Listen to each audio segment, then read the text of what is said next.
ವಿವಾದಕ್ಕೆ ಅಂತ್ಯ ಸಿಗುತ್ತಾ, ಶಾಶ್ವತ ಪರಿಹಾರ ಸಿಗುತ್ತಾ ಅನ್ನೋದು ಕಾವೇರಿ ಮೇಕೆದಾಟು ವಿವಾದದ ಚರ್ಚೆಗೆ ಇದೀಗ ವೇದಿಕೆ ಸಿದ್ಧ ಆಗಿದೆ.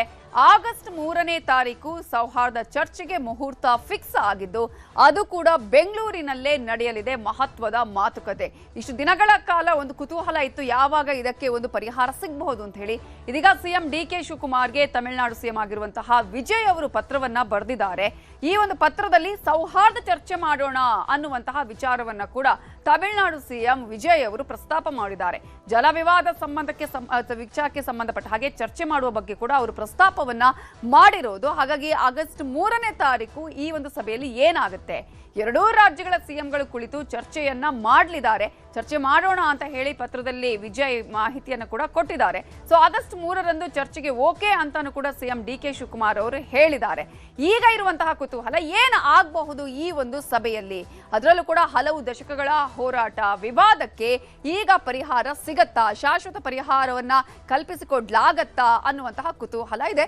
ನೋಡೋಣ ಅವತ್ತಿನ ಸಭೆ ಯಾವ ರೀತಿಯಾಗಿ ಸಕ್ಸಸ್ ಆಗತ್ತೆ ಅನ್ನೋದು. ರಾಜೀನಾಮೆಯನ್ನ ಕೊಡ್ತಾರ ಧರ್ಮೇಂದ್ರ ಪ್ರಧಾನ್, ಈಗಿರುವಂತಹ ಕುತೂಹಲ ನಾಳೆ ಏನಾಗುತ್ತೆ, ಡೆಡ್ ಲೈನ್ ನ ಮುಂಚೆನೆ ಪ್ರಧಾನ್ ಅವರ ರಾಜೀನಾಮೆಯನ್ನ ಸರ್ಕಾರ ತೆಗೆದುಕೊಳ್ಳತ್ತಾ ಅಥವಾ ಬೇರೆ ಏನು ನಿರ್ಧಾರ ಮಾಡುತ್ತೆ ಅನ್ನೋದು, ಅದರ ಕುರಿತಾದಂತಹ ಇವತ್ತಿನ ಕಂಪ್ಲೀಟ್ ಆದಂತಹ ಬೆಳವಣಿಗೆಗಳ ವರದಿ ಇಲ್ಲಿದೆ.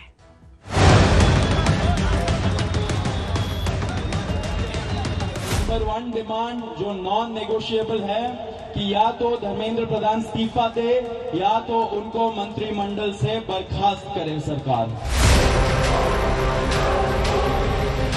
धर्मेंद्र प्रधान जी के इस्तीफे या क्या कुछ भी मंजूर नहीं होगा। जल्द ही कॉकरोच जनता पार्टी को एक और नेशनल कॉल देना होगा।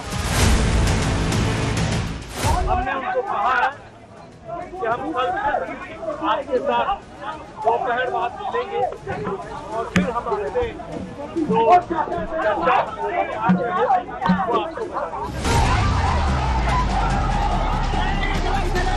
सरकार ने कहा है कि कोई पैलेट गन यूज नहीं हुई। ये देखिए, ये है पैलेट गन, इसको कहते हैं पैलेट गन।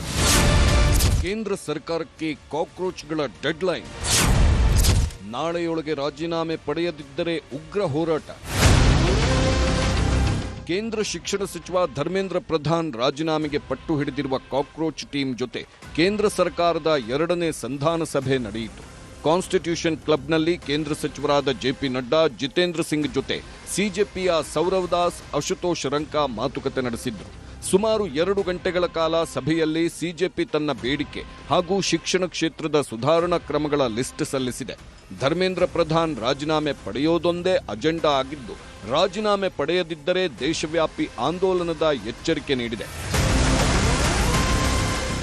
ಸಭೆಯಲ್ಲಿ ಕಾಕ್ರೋಚ್ಗಳ ಬೇಡಿಕೆ ಹೀಗಿತ್ತು: ಧರ್ಮೇಂದ್ರ ಪ್ರಧಾನ್ ರಾಜೀನಾಮೆ ನೀಡಲೇಬೇಕು. ಮೃತ ವಿದ್ಯಾರ್ಥಿಗಳ ಕುಟುಂಬಕ್ಕೆ 1 ಕೋಟಿ ಪರಿಹಾರ ನೀಡಬೇಕು. ವಿದ್ಯಾರ್ಥಿಗಳ ಮೇಲೆ ಹಾಕಿರುವ 11 ಎಫ್ಐಆರ್ಗಳ ರದ್ದು ಮಾಡಬೇಕು. ಪ್ರಧಾನ್ ರಾಜೀನಾಮೆ ಪಡೆಯದಿದ್ದರೆ ದೊಡ್ಡ ಹೋರಾಟ ನಡೆಸುವ ಎಚ್ಚರಿಕೆ ಕೊಟ್ಟರು. ಕಾಕ್ರೋಚ್ಗಳ ಬೇಡಿಕೆಗೆ ಸರ್ಕಾರ ಕೂಡ ಸ್ಪಂದಿಸಿದೆ. ನೀಟ್ ಪರೀಕ್ಷೆ ಪ್ರಶ್ನೆ ಪತ್ರಿಕೆ ಲೀಕ್ ಮಾಡಿದವರನ್ನ ಬಿಡೋ ಮಾತಿಲ್ಲ ಎಂದಿದೆ. ಪ್ರಧಾನ್ ರಾಜೀನಾಮೆ ಬಗ್ಗೆ ನಾಳೆಯೊಳಗೆ ತೀರ್ಮಾನ ಮಾಡಲಾಗುತ್ತೆ. ನೀಟ್ ಅಕ್ರಮದ ಬಗ್ಗೆ ಫಾಸ್ಟ್ ಟ್ರ್ಯಾಕ್ ಕೋರ್ಟ್ಗಳಲ್ಲಿ ವಿಚಾರಣೆ ಮಾಡಿ ಶಿಕ್ಷೆ ಕೊಡಿಸುವ ಕೆಲಸ ಆಗುತ್ತೆ.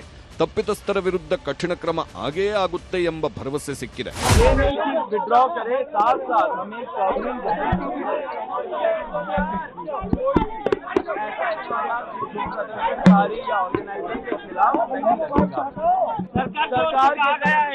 ये क्या कर रहे हैं भाई? नंबर 3 डिमांड है कॉम्पेंसेशन और एफआईआर विड्रॉल और गारंटी का, उससे सरकार पॉजिटिव है। धर्मेंद्र प्रधान जी के इस्तीफे या क्या कुछ भी मंजूर नहीं होगा। पूरे देश भर में इस समय जहां अलग अलग आंदोलन चल रहे हैं, पूरे देश के युवाओं में जो गुस्सा है, जो आक्रोश है, एक सेंटीमेंट है, वो बहुत क्लियर सेंटीमेंट है that Dharmendra Pradhan has to resign or he needs to be sacked. लगभग 2 घंटे बातचीत चली। सरकार की ओर से मैं और मेरे साथ भारत सरकार के मंत्री जितेंद्र सिंह जी बातचीत में शामिल हुए। उनकी बातें हमने सुनी, बातें सौहार्दपूर्ण वातावरण में हुई और कई दृष्टि से उन सारी बातों पर हर तरीके से चर्चा हुई। उनकी मुख्यतः 3 डिमांड थी और 5 सुधार के दृष्टि से परीक्षा के सुझाव हुए। हमने उनको कहा है कि हम कल आपके साथ दोपहर बाद मिलेंगे और फिर हम आपसे जो चर्चा वो आपको बताएंगे। 10 ವರ್ಷ ಜೈಲು 10 ಕೋಟಿ ದಂಡ. ಕೇಂದ್ರದಿಂದ ಸಿದ್ಧವಾಗ್ತಿದೆ ಕಠಿಣ ಕಾನೂನು. ಕಾಕ್ರೋಚ್ಗಳ ಪ್ರತಿಭಟನೆಗೆ ಮಣಿದಿರುವ ಕೇಂದ್ರ ಸರ್ಕಾರ ದೇಶದ 4 ರಾಜ್ಯಗಳಲ್ಲಿ 5 ಫಾಸ್ಟ್ ಟ್ರ್ಯಾಕ್ ಕೋರ್ಟ್ಗಳ ಸ್ಥಾಪನೆಗೆ ಮುಂದಾಗಿದೆ. ಹೊಸ ಬಿಲ್ ರಚನೆಯಾಗ್ತಿದ್ದು ಸೋಮವಾರ ಸಂಸತ್ನ ಕಲಾಪಗಳಲ್ಲಿ ಮಂಡನೆಯಾಗಲಿದೆ. ಸೋಮವಾರವೇ ಅಂಗೀಕಾರ ಮಾಡುವ ಮೂಲಕ ತನಿಖೆ ಶೀಘ್ರಗೊಳಿಸಲು ಮುಂದಾಗಿದೆ. ಸಾರ್ವಜನಿಕ ಪರೀಕ್ಷೆಗಳ ಕಾಯ್ದೆ 2024ಕ್ಕೆ ತಿದ್ದುಪಡಿ ಮಾಡಿ ಹೊಸ ವಿಧೇಯಕ ಮಂಡನೆಯಾಗಲಿದೆ. ನೀಟ್ ಅಕ್ರಮದ ವಿಚಾರಣೆ ಪೂರ್ಣಗೊಳಿಸಲು 3 ತಿಂಗಳ ಗಡುವು ನೀಡಲಾಗುವುದು. ಕೋರ್ಟ್ ಪ್ರಕ್ರಿಯೆಗೆ ಕಾನೂನು ಬಲ ನೀಡಲಾಗುವುದು. ಜಾಮೀನು ರಹಿತ ಅಪರಾಧ ಎಂದು ಪರಿಗಣಿಸಿ ಅಪರಾಧಿಗೆ 10 ವರ್ಷ ಜೈಲು ಶಿಕ್ಷೆ ಹಾಗೂ 10 ಕೋಟಿ ದಂಡ ವಿಧಿಸುವ ಕಾನೂನು ರಚನೆಯಾಗಲಿದೆ. ಹೀಗೆ ಸರ್ಕಾರ ಕಾನೂನು ಮಾಡುವ ಕೆಲಸ ಮಾಡುವಾಗಲೂ ದೆಹಲಿಯಲ್ಲಿ ವಿದ್ಯಾರ್ಥಿಗಳ ಪ್ರತಿಭಟನೆ ಮುಂದುವರಿಯಲಿದೆ. ವೀಕೆಂಡ್ ಆದ ಕಾರಣಕ್ಕೆ ಇನ್ನಷ್ಟು ಮಂದಿ ಬರುತ್ತಾರೆ ಎಂಬ ಕಾರಣಕ್ಕೆ ದೆಹಲಿಯ 17 ಮೆಟ್ರೋ ನಿಲ್ದಾಣಗಳನ್ನು ಬಂದ್ ಮಾಡಲಾಗಿದೆ. ಇಡೀ ದೆಹಲಿಯಲ್ಲಿ ಖಾಕಿ ಕಾವಲಿಡಲಾಗಿದೆ. ಪೊಲೀಸರ ರಜೆ ಕ್ಯಾನ್ಸಲ್ ಮಾಡಿ ಭದ್ರತೆಗೆ ನಿಯೋಜಿಸಲಾಗಿದೆ. ವಾಂಗ್ಚುಕ್ ಕಿಡ್ನಾಪ್ ಮಾಡಿದೆಯಾ ಸರ್ಕಾರ? ಉಪವಾಸ ಅಂತ್ಯ, ನಂತರದ ಬೆಳವಣಿಗೆ ಮೇಲೆ ಅನುಮಾನ. ನೀಟ್ ಅಕ್ರಮದ ಬಗ್ಗೆ ಕಳೆದ 26 ದಿನಗಳಿಂದಲೂ ಉಪವಾಸ ಸತ್ಯಾಗ್ರಹ ಮಾಡುತ್ತಿದ್ದ ಹೋರಾಟಗಾರ ಸೋನಂ ವಾಂಗ್ಚುಕ್ ತಮ್ಮ ಸತ್ಯಾಗ್ರಹಕ್ಕೆ ಬ್ರೇಕ್ ಹಾಕಿದ್ದಾರೆ. ಗುರುಗ್ರಾಮದ ಮೇದಾಂತ ಆಸ್ಪತ್ರೆಯಲ್ಲಿ ಕೇಂದ್ರ ಸಚಿವರಾದ ಜೆಪಿ ನಡ್ಡಾ ಹಾಗೂ ಜಿತೇಂದ್ರ ಸಿಂಗ್ ಸಂಧಾನ ಯಶಸ್ವಿಯಾಗಿದೆ. ನೀಟ್ ಅಕ್ರಮದ ವಿರುದ್ಧ ಕಠಿಣ ಕ್ರಮದ ಭರವಸೆ ಕೊಟ್ಟ ಕಾರಣಕ್ಕೆ ಉಪವಾಸ ಸತ್ಯಾಗ್ರಹ ನಿಲ್ಲಿಸಿದ್ದಾರೆ. ಆದರೆ ನಂತರ ವಾಂಗ್ಚುಕ್ರನ್ನ ಭೇಟಿಯಾಗಲು ಯಾರಿಗೂ ಅವಕಾಶ ನೀಡದಿರುವ ಬಗ್ಗೆ ಅನುಮಾನಗಳು ಎದ್ದಿವೆ. लगता है इन लोगों ने सोनम सर को किडनैप करके रखा हुआ था. जेपी नड्डा मिल पाते लेकिन अपोजिशन का कोई भी एमपी उनसे मिल नहीं पाता है. हमारे टीम के लोग गए थे, उनसे भी मिलने नहीं दिया गया था. तो सरकार ने एक तरीके से सोनम सर को किडनैप करके रखा हुआ था. But I am very glad, I am very happy, very relieved. Sonam sir ने अपनी हंगर स्ट्राइक तोड़ दी क्योंकि हम भी वही चाहते थे. हम उसकी रिक्वेस्ट भी कर रहे थे बिकॉज उनकी जो जान है इस देश के लिए और स्टूडेंट्स के लिए, देश के एजुकेशन सिस्टम के लिए बहुत ज्यादा इंपॉर्टेंट है. प्रोटेस्ट कॉल ऑफ नहीं होगा, प्रोटेस्ट कॉल ऑफ नहीं होगा क्योंकि ये मूवमेंट अब एक अभिजीत दीपके या एक सोनम वांगचुक सर का नहीं है. ये मूवमेंट अब पूरे देश के युवाओं का बन चुका है और तभी पूरे देश में प्रोटेस्ट हो रहे हैं. तो इस्तीफे से कम मंजूर नहीं है. हमारा, जैसे कि मैंने कहा, हमारा आंदोलन ये पूरे देश भर के युवाओं का आंदोलन है, अपोजिशन पार्टियों का आंदोलन नहीं है. और इस आंदोलन को देश के युवा आगे बढ़ाएंगे और यह आंदोलन कहीं से भी कमजोर नहीं पड़ेगा. सोनम सर को इन्होंने उठा लिया, उसके बाद आंदोलन बड़ा हो गया. आपने बच्चियों का सर फोड़ा, उसके बाद आंदोलन और ज्यादा बड़ा हो गया. अभी हम लोगों को भी उठा लेंगे तो अभी देश भर में आंदोलन और फैल जाएगा. तो सरकार को अगर कोई सॉल्यूशन चाहिए इस आंदोलन का, that is only one thing, resignation of Dharmendra Pradhan. NEET ಅಕ್ರಮ ಮಾಡಿದವರ ಸಹಿಸೋದಿಲ್ಲ. ಪ್ರಧಾನಿ ಮೋದಿ ಮಿಡ್ನೈಟ್ ವಿಡಿಯೋ ಸಂದೇಶ. ವಿದ್ಯಾರ್ಥಿಗಳ ಪ್ರತಿಭಟನೆಗಳಿಂದಾಗಿ ಕಡೆಗೂ ಪ್ರಧಾನಿ ಮೋದಿ ಮಾತನಾಡಿದ್ದಾರೆ. ನಿನ್ನೆ ರಾತ್ರಿ ವಿಡಿಯೋ ಸಂದೇಶವೊಂದನ್ನು ಹರಿಬಿಟ್ಟು ವಿದ್ಯಾರ್ಥಿಗಳು ಆತಂಕ ಪಡಬೇಕಿಲ್ಲ, ಪ್ರಶ್ನೆ ಪತ್ರಿಕೆ ಲೀಕ್ ಮಾಡಿದವರ ವಿರುದ್ಧ ಕ್ರಮ ಆಗುತ್ತೆ ಎಂಬ ಭರವಸೆ ಕೊಟ್ಟರು. फ्रेंड्स, मैं जानता हूं कि पेपर लीक ये कोई मामूली विषय नहीं है. लाखों विद्यार्थी और उनके अभिभावकों के लिए बहुत ही पीड़ादायक, और इसलिए पेपर लीक घटना से अब तक पिछले 2.5 महीनों में अनेक विध कदम उठाए गए. गुनहगारों को पकड़ा गया है, वे जेल में पड़े हैं. हमारा सबसे महत्वपूर्ण जिम्मा था कि विद्यार्थियों का 1 वर्ष बर्बाद न हो. तत्काल परीक्षाएं लेना बहुत जरूरी था. सरकार ने अभी पूरी शक्ति का उपयोग करके कम से कम समय में 22 लाख जितने विद्यार्थियों के एग्जाम हो जाए, इसका प्रबंध किया.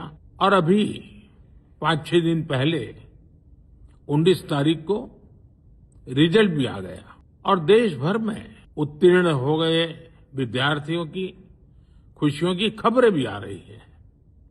लेकिन हम वहां पर संतोष मानने वाले लोगों में से नहीं है। और इसलिए मैंने आज फास्ट ट्रैक कोर्ट के लिए विभागों को निर्देश दिए थे। आज विभागों ने लगातार मेहनत करके देर रात मुझे मुसद्दा भी दे दिया। फास्ट ट्रैक कोर्ट और कठोर सजा के प्रावधान के साथ का ये मुसद्दा कैबिनेट में चर्चा होगी। कैबिनेट ವಿದ್ಯಾರ್ಥಿಗಳ ಮೇಲೆ ಪೆಲೆಟ್ ಗನ್ ಬಳಕೆ, ಪೊಲೀಸರ ಕ್ರಮಕ್ಕೆ ರಾಗ ಆಕ್ರೋಶ. ಪೊಲೀಸರು ಲಾಠಿ ಚಾರ್ಜ್ ವೇಳೆ ಪೆಲೆಟ್ ಗನ್ ಬಳಸಿದ್ದಾರೆ ಅನ್ನೋದು ರಾಹುಲ್ ಗಾಂಧಿ ಆರೋಪ.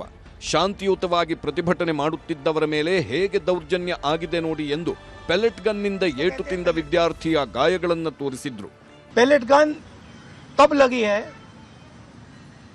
जब मेरे भाई हिंदुस्तान का तिरंगा लिए ऐसे पीसफुल प्रोटेस्ट कर रहे थे.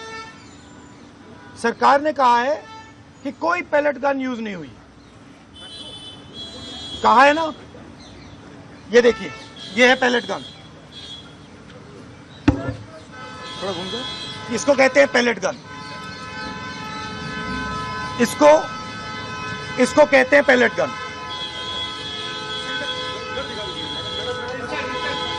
ठीक है. और इनकी आंख डैमेज हो गई है. इनकी आंख से इनको दिखाई नहीं दे रहा है.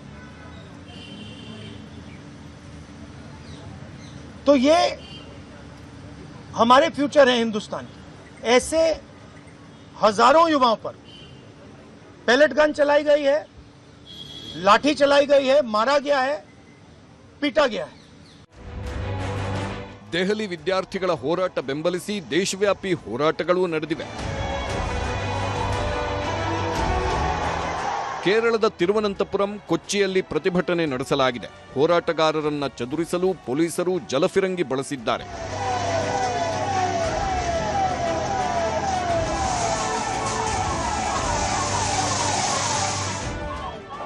ಈ ಮಧ್ಯೆ ನಾಳೆ ಕಾಂಗ್ರೆಸ್ ದೇಶವ್ಯಾಪಿ ಪ್ರತಿಭಟನೆಗೂ ಕರೆ ಕೊಟ್ಟಿದೆ. ಒಂದು ಕಡೆ ಕಾಕ್ರೋಚ್ಗಳ ಡೆಡ್ಲೈನ್, ಇನ್ನೊಂದು ಕಡೆ ಕಾಂಗ್ರೆಸ್ ಪ್ರತಿಭಟನೆ.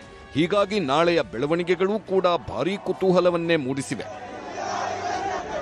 Bureau report, news 18.